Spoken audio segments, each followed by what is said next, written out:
여러분, 미국의 기독교 연구소의 유명한 소장님으로 계시는 행커 헤네 그래프라는 목사님이 계세요. 이분이 쓰신 아주 유명한 책이 있는데 그 책이 바로 바벨탑에 갇힌 복음이라는 책입니다. 이 책에 이분이 오늘날 교회의 심각성에 대해서 플로스라는 이 결함이라는 단어, 이 네 단어를 통해서 오늘날 한국 교회나 또 미국 교회의 심각성을 지적을 하고 있습니다. F는 페이스 인 페이스라고 했어요. 오늘날 믿음의 힘에 대해서 말하면서 우리의 언어가 믿음을 담는 그릇이다라는 거예요. 그래서 우리가 말을 통해서 우리 인간이 무엇이든지 창조해낼 수 있는 존재다라고 그렇게 말을 하고 있다라는 겁니다. 우리는 무엇이든지 창조해낼 수 있는 존재는 아니죠. 자, 그리고 L이라고 해서 리더 가츠라고 했어요. 오늘날 교회는 마치 일부 인간을 신격화해서 그 사람을 믿어야 우리가 무엇이든지 잘 된다라고 그렇게 주장을 하고 있다는 거예요. 오늘날 대형교회의 대부분이 이런 형태를 띠고 있다라는 겁니다. 자, 세 번째는 어톤먼트 어트라스티스라고 했어요. 오늘날 말도 안 되는 속죄론을 주장하고 있다는 거예요. 이게 아마 조만간에 한국의 이러한 신학의 흐름이 한국에도 들어올 겁니다. 어떤 속죄론을 주장하고 있느냐 하면 예수님이 십자가에 돌아가시기 전에는 신적인 존재였는데 예수님이 십자가에 돌아가시고 나서는 귀신의 존재가 됐다는 거예요. 그러니까 영적으로 말하면 마귀와 같은 존재가 됐다라는 겁니다. 지금 이것이 서양 기독교의 신학의 흐름이에요. 심각한 흐름이죠. W는 웰스 앤드 원트라고 해서 예수님이 부자였다는 겁니다. 그래서 우리도 예수 믿으면 다 모두 다 부자가 된다는 거예요. 교회에서 지금 이렇게 외치고 있는 거예요. 마지막이 S죠. 시크니스 앤 서플링이라고 해서 우리가 질병에 걸리는 것은 사탄 때문이고 예수 믿는 사람은 절대로 질병에 걸려서는 안 된다고. 그렇게 오늘날 교회들이 말도 안 되는 주장을 하고 있다라는 겁니다. 여러분, 오늘날 대부분의 대형 교회들이 이 플로스를 주장하고 있어요. 그리고 많은 성도들이 여기에 속아서 대형 교회에 몰려들고 있는 겁니다. 그래서 행커 헤네 그래프는 오늘날 하나님을 높여야 할 교회가 오히려 교회가 바벨탑을 쌓아서 하나님을 대적하고 있다라고 말씀하고 있어요. 여러분 어떻습니까? 이 말을 들으면서 좀 공감이 되시나요?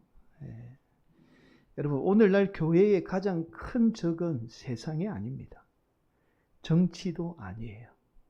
우리 성도들이 착각합니다. 교회의 가장 큰 적은 세상이고 또 오늘날 정치다라고 그렇게 말하죠. 그러나 오늘날 교회의 가장 큰 적은 바로 교회입니다. 우리 스스로가 적이에요. 교회가 하나님의 말씀에 바르게 서지 않고 세상의 논리에 의해서 세상의 부귀영화만을 추구하기 때문에 교회가 스스로 무너지고 있는 거예요. 사랑하는 성도 여러분, 교회는 건물도 아니고 성도의 숫자도 아닙니다. 성도 한 사람 한 사람이 바로 하나님의 거룩한 교회입니다. 오늘도 우리 성도 한 사람 한 사람이 말씀 앞에 바르게 서게 될 때에 주님의 몸된 교회는 든든히 세워져 나가게 돼요. 오늘도 선포되는 하나님의 말씀을 통해서 주님의 몸된 교회인 우리 성도들이 말씀으로 든든히 세워져 나가기를 간절히 축복합니다. 오늘 본문의 말씀은 지난 시간에 이어서 에베소에서 일어난 사건을 기록하고 있어요. 여러분, 지난 시간에 두란노라는 사람의 개인의 살이 박조해서 사도 바울이 2년 동안 하나님의 말씀을 가르치게 되죠. 그러자 에베소에 놀라운 역사들이 일어납니다. 스게와의 7 아들과 같이 귀신에게 괴롭힘을 당하거나 또 귀신에게 괴롭힘을 당하는 사람들에게 귀신이 떠나가는 역사가 임하게 돼요. 이 일을 통해서 에베소 사람들은 자신을 섬기던 우상들을 하나같이 다 버리고 하나님 앞에 돌아오게 됩니다.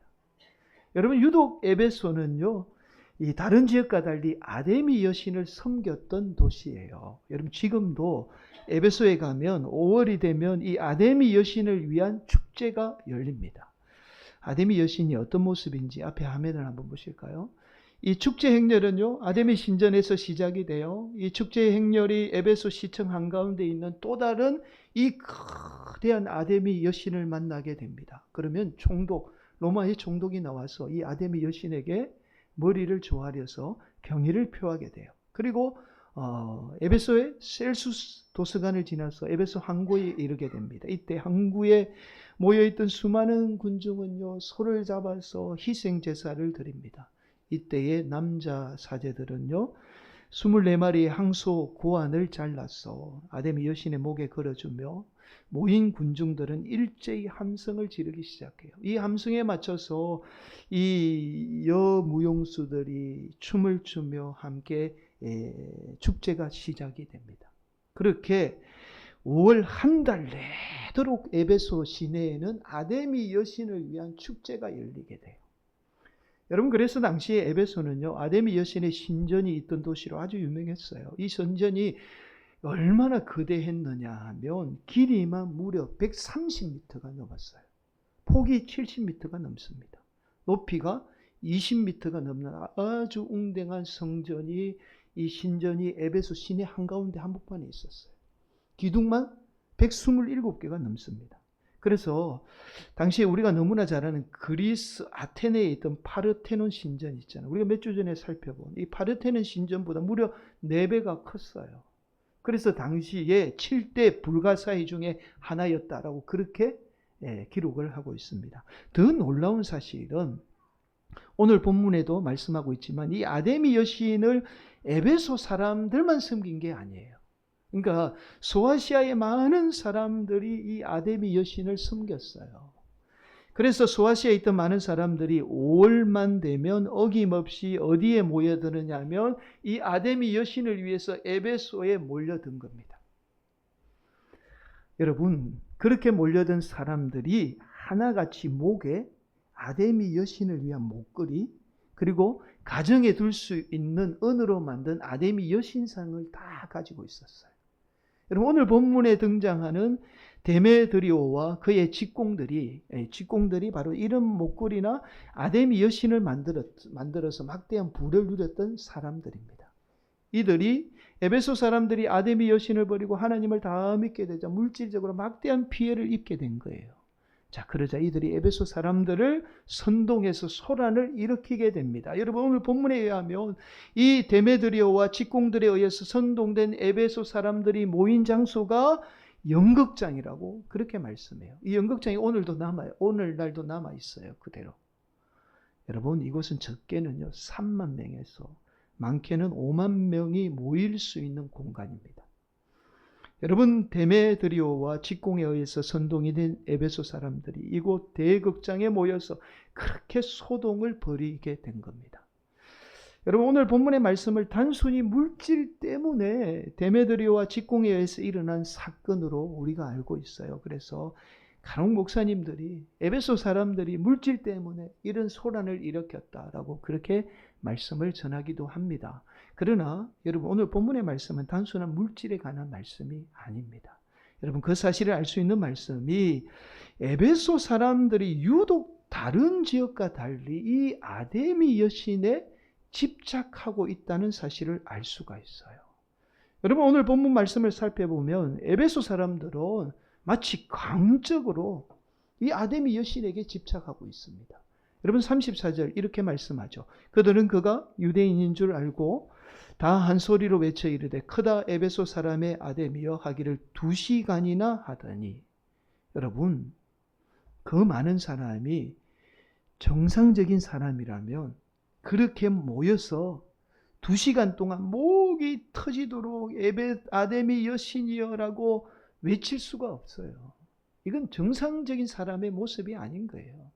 여러분, 3만 명에서 5만 명의 사람이 모여서 2시간 동안 목이 터지라고 다른 거 외친 거 아니에요. 아데미 여신이여, 여신이여, 그렇게 외쳤던 겁니다.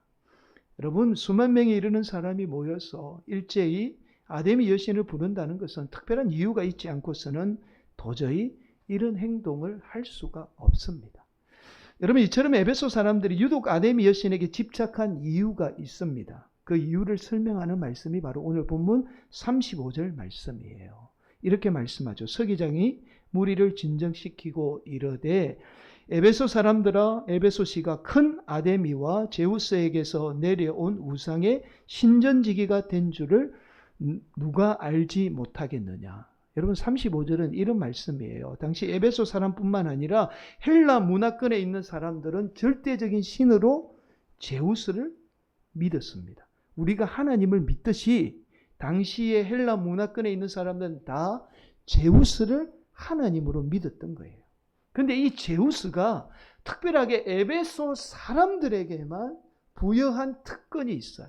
그게 뭐냐 하면 에베소 사람들에게만 풍요와 다산의 축복을 가져다 주는 아데미 여신을 섬길 수 있도록 그들에게 특권을 부여하게 된 거예요. 그래서 에베소 사람들이 그 도시 한복판에 거대한 아데미 여신상 신전을 세우고는 자신들에게 부여해진 특별한 축복인 줄 알고 그렇게 열심히 아데미 여신을 섬겼던 겁니다. 여러분, 그래서 그 많은 에베소 사람이 모여서 2시간에 걸쳐서 여러분 한번 생각해 보세요. 아데미 여신을 부르며 열광한다는 게 이게 보통 정신 아니고는 안 되는 거잖아요. 그래서 그들이 제우스가 우리에게 명령한 명령이기 때문에 그렇게 열광하며 아데미 여신을 부르게 된 겁니다. 그런데 오늘 본문 32절에 보니까 이렇게 말씀하고 있어요. 여러분 함께 봉독하도록 하겠습니다. 한 번 더 봉독합니다. 사람들이 외쳐 어떤 이는 이런 말을 어떤 이는 저런 말을 하니 모인 무리가 분란하여 태반이나 어찌하여 모였는지 알지 못하더라. 여러분 32절에 의하니까 태반이나 어찌하여 모였는지 알지 못했다라고 말씀하고 있어요. 여러분 이 소동이 처음에는 데메드리오와 직공들이 물질의 손해 때문에 일으킨 소동이잖아요. 그런데 차츰 사람들이 모이게 되자 사람들의 말이 다 달랐던 거예요. 그리고는 나중에 급기야는 그 많은 사람이 이유도 모르고 모여서 아데미 여신만 2시간 동안 외친 거예요. 여러분 적게는 3만 명에서 많게는 5만 명에 이르는 사람들이 이유도 모른 채 2시간에 걸쳐서 그렇게 아데미 여신만을 열광적으로 외쳤던 거예요. 아마 여러분 그 소리가 어마어마했을 거예요. 에베소 온 시내를 아마 울려 퍼졌을 겁니다. 그런데 나중에 이들이 지금 자신들이 뭐하고 있는지조차도 모르고 무엇 때문에 모였는지 이유도 알지 못하는데 그냥 아데미 여신만 외친 거예요. 외치다 보니까 우리가 지금 뭐하고 있는 거지? 우리가 왜 외치고 있는 거지? 이렇게 서로 반문하면서 이유도 모르고 지금 외치고 있었다는 말씀이에요. 여러분 이러한 심리를 어려운 말로 군중심리라고 말합니다.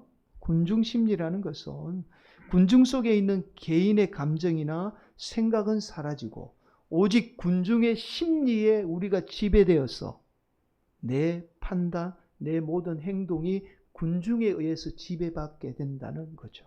이게 군중심리예요. 지금 에베소 사람들이 군중에 의해서 왜 모였는지 이유조차도 모르고 소리만 지르고 악만 쓰고 있는 거예요. 지금 이해가 됐어요? 지금? 사랑하는 성도 여러분, 그래서 오늘 본문의 말씀은 단순히 물실 때문에 에베소에 일어난 이 소동을 기록한 말씀이 아닙니다.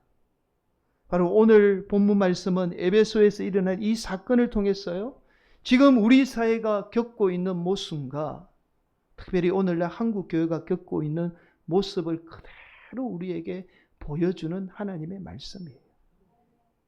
사랑하는 성도 여러분, 성도는요 다수의 논리, 이 군중에 의해서 살아서는 안 됩니다. 성도는 하나님의 말씀 따라서 살아야 하는 존재예요. 하나님의 말씀을 따라 사는 성도나 성도의 그 속한 공동체나 가정은 반드시 흥왕하게 됩니다. 그래서 오늘 본문 말씀은 이렇게 시작하고 있어요. 여러분 21절이 이렇게 시작하잖아요. 이 일이 있은 후에. 이게 무슨 말이죠? 지난 시간에 하나님의 말씀이 흥황한 사건과 오늘 본문의 사건은 별개의 사건이 아니라 지난 시간에 이어서 하나님의 말씀의 역사라는 사실을 지금 말씀하고 있는 거예요. 그래서 오늘 본문 마지막 절은 이렇게 끝을 맺고 있어요. 41절 말씀. 이에 그 모임을 흩어지게 아니라, 단순히 그들의 모임을 흩어지게 했다는 말씀이 아니라 오늘날 저와 여러분들도 하나님 말씀대로 살지 않고 다수라는 군중의 논리에 의해서 사는 개인이나 그 공동체는 아무리 예수님 이름 외치고 아무리 열광해도 반드시 흩어지게 된다는 하나님의 말씀이에요. 사라지게 된다는 하나님의 말씀입니다.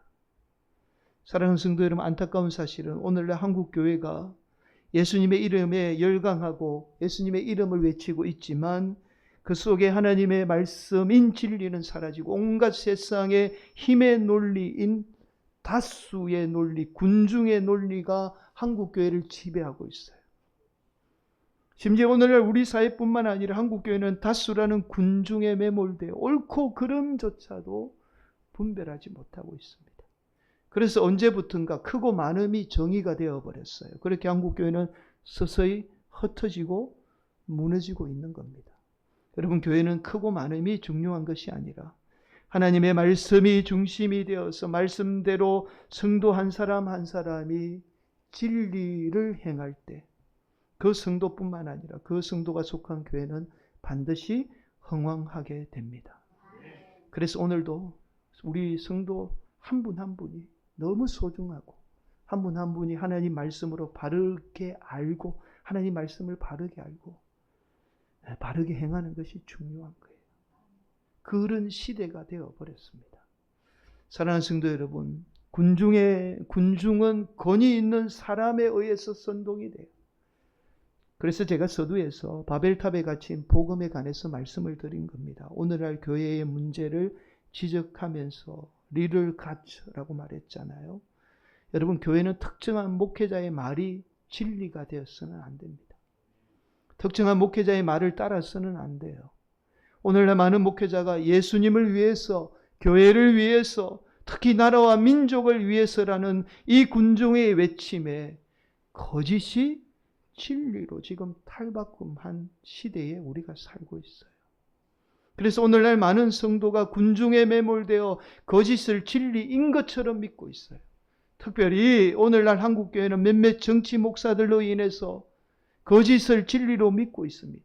성도들이 거짓을 진리로 믿고 있어요. 무서운 사실은 더 이상 한국교회 성도들이 진리를 바라볼 수 있는 능력을 잃어버렸어요. 진리를 외쳐도 그게 진리인지 모르는 성도들이 되어버렸다는 겁니다. 성도들이 군중의 논리에 빠져서 거짓을 진리인 것처럼 믿고 있는 거예요. 그렇게 한국교회 성도들이 자신들이 무슨 일을 하고 있는지도 모르고 그렇게 하나님만 외치고 있습니다. 민족만 외치고 있어요. 그래서 외치고 모이면 다 그게 민족을 위하는 길인 줄 알고 있습니다. 오늘도 우리 성도들이 다수라는 이 군중의 논리에 따라 살지 않고 진리이신 하나님의 말씀 따라 행함으로 말씀이신 우리 예수님과 함께 흥왕하는 복된 성도들이 되시기를 간절히 축원을 드리겠습니다. 여러분, 언젠가 올리버 스톤 감독이 제작한 플래톤이라는 영화에 관해서 말씀을 드린 적이 있습니다. 여러분, 이 영화는 실제 배경이 된 사건을 기반으로 하고 있어요. 여러분, 베트남전 당시에 미국의 바크 기동 타격대에 일어난 사건을 기반으로 하고 있습니다. 1968년 3월이에요. 베트남전이 한창 진행될 때에 어느 날 아침 베트남 남부 지역이죠. 밀라이라는 지역에 바크 기동 타격대가 임무를 수행하기 위해서 들어가게 됩니다. 이 부대의 임무는 숨어있는 베트콩들을 찾아서 사살하는 것이 주 임무예요. 미군은 이 지역에 베트콩이 숨어 있다는 사실을 사전에 첩보로 입수하게 됩니다. 그렇게 숨어 있던 베트콩을 사살하기 위해서 이 바크 기동 타격대를 투입하게 됐죠. 이때 바크 기동 타격대는 일부 몇 명의 지도자, 지휘관에 의해서 정가를 올리는데 혈안이 되어 있었어요. 그렇게 투입된 바크 기동 타격대는요, 무려 한나절 동안 민간인을 닥치는 대로 사살하게 됩니다. 여러분, 군인이 전투에 투입되기 전에 반드시 제네바 협정을 숙지해요. 제네바 협정이 무엇이냐면 비전투 요인은 어떠한 일이 있어도 사살해서는 안 된다는 것이 제네바 협정입니다. 그런데도 이 바크 기둥 타격되는 노인, 부녀자, 심지어 갓난아이 할 것 없이 무려 500명이 넘는 민간인을 그 자리에서 사살합니다. 그런데 이런 일이 자행되는 동안 아무도 이 일을 멈추려고 하지 않았어요. 여러분, 더 놀라운 사실은 이 일에 가담한 대부분의 군인들은 왜 이 일을 벌이고 있는지 이유조차도 몰랐습니다. 그냥 옆에 있는 전우가 총을 쏘니까 나도 그냥 방아쇠를 당겼던 거예요. 그렇게 방아쇠를 당기는 것이 마치 조국을 위해서 대단한 일을 하는 것처럼 그렇게 생각을 했던 거예요. 이 일이 있고 1년이 지난 한참 후에 이 밀라이 대학살이 베트남전에서 일어난 사건이라는 것이 의로운 한 사람에 의해서 기자에 의해서 드러나게 돼요. 여러분, 당시의 사회적인 분위기가 이 베트남전에 대해서 반전의 분위기를 말할 수 없는 분위기였어요. 특히 여러분, 참전한 군인이 이 사실을 알리게 되면 그 사람은 완전히 참전 군인 사이에서 완전히 비난과 정오의 대상이 돼요. 그 사회에서 완전히 매장이 됩니다. 그런데 그를 각오를 무릅쓰고 이 세상에 그 기자와 함께 알리게 되었던 거예요. 결국 이 한 사람의 희생으로 인해서 베트남전에서 수많은 민간인이 학살되었다는 사실이 세상에 조금씩 드러나기 시작하죠. 그렇게 베트남 전쟁에 대한 반전의 분위기가 확산되고 더 이상 민간인의 희생을 막게 되었던 겁니다. 사랑하는 성도 여러분, 무서운 것은 이 군중의 다수의 논리에 의해서 우리가 쉽게 이성을 잃어버려요. 그래서 우리가 쉽게 옳고 그름을 분별하지 못합니다. 성도는 반드시 하나님 말씀대로 살아야 돼요. 좋은 말씀 들어야 하고 그 말씀대로 살아야 합니다. 성도들이 진리인 하나님의 말씀을 따라 살게 될 때에 말씀이신 예수님이 저와 여러분 삶 가운데 살아서 역사하게 돼요. 그 살아계신 예수님의 역사는 저와 여러분의 삶을 또 여러분이 속한 공동체를 반드시 흥왕하게 만듭니다. 오늘도 우리 성도들이 진리인 하나님의 말씀대로 사는 복된 성도들이 되시기를 예수님의 이름으로 간절히 축원을 드리겠습니다.